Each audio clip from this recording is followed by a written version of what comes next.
anybody comes down, Haitians immediately think that we're coming down to fix, because that's what's gone on in the past. We have money, we have good lives per se, so when we come down, Haitians are like, you guys think less of us, and you don't listen to us, and what are you doing here? We don't like you. Dawn describes it very well, the relationship we have. They get very tense, and it's not very amicable at all, because they assume that we assume that we know better in general.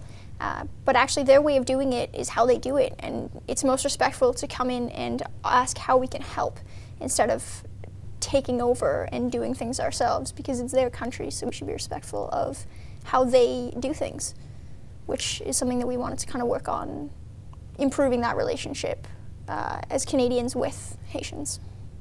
So all the missions of people going down and building houses and building wells is possibly not as much of a help as what it seems to be?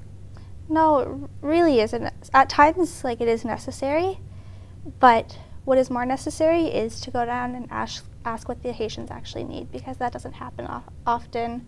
Like, you see, there's been so much money put into Haiti, but they're still struggling.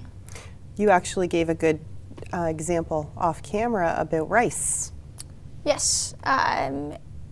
They came in following, the earthquake, and the United States brought in a bunch of rice, and it actually put the rice farmers out of business, because they now no longer needed that rice, because now they had free rice from other people. And so something that Canada did following the hurricane is that they bought seed from a local cooperative in Haiti, and they used that seed to gift for free to people. So they bought it from Haitians so that the money could stay in Haiti. And still feed the people of Haiti. We had the opportunity to actually visit that cooperative.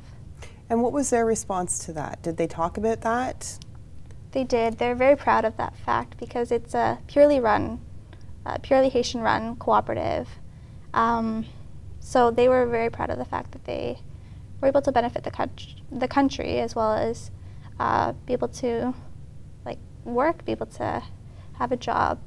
And it also does help the relationship that the Haitians have with Canadians. We found that a lot of the times, once they found out that we were Canadians, their demeanor changed towards us. Really? Yeah. And you two had a nice advantage, because you're both bilingual. Yes. Yeah.